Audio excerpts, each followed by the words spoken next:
There was a young boy who lived with his parents in a small rundown apartment. They lived in a bad part of the city, and there was a lot of crime in the area. Their apartment was on the ground floor of the building, and it was badly in need of repair. Some of the windows were cracked and broken, and the doors never locked properly. The boy often had problems sleeping because he could hear all of the noise from the street outside. He begged his parents to fix the windows and the locks on the doors, but they told him they couldn't afford it. Both of his parents had to work long hours just to make ends meet. One night, as the boy lay sleeping peacefully in his room, he was suddenly awakened by a strange scratching noise. Sitting up in bed, he strained his ears to listen, but he couldn't figure out where it was coming from. The bedroom was almost pitch black and the blinds were drawn, shutting out the glare of a streetlight outside. The boy got out of bed and made his way down the darkened hallway to his parents' room. "Mom," he whispered. "Mom, there's a weird sound in my room." His mother woke up and groaned. "It's probably just a tree branch tapping against your window," she said.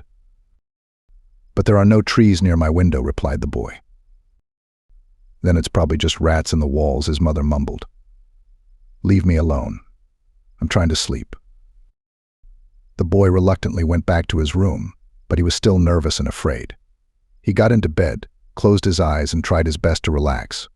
Just as he was about to fall asleep, he heard the scratching sounds again. This time they were louder, but he still couldn't tell where they were coming from. He tried to ignore them, but it was impossible to sleep. Suddenly he felt a sharp pain in his back. He jumped out of bed and cried out loud. It felt as if he'd been bitten in the small of his back by some kind of insect. He ran into his parents' room. "Dad," he whispered. "Dad, something bit me." His father rubbed his eyes and rolled out of bed. He examined his son's back and found a small puncture mark. There were 1 or 2 drops of blood seeping out of the wound. "It doesn't look like an insect bite," said his dad. "Then what is it?" asked the boy. The father didn't reply. Instead, he went to the boy's bedroom and his son followed close behind. He switched on the light and inspected the bed. There was a small hole in the sheet, and some of the stuffing from the mattress was coming out.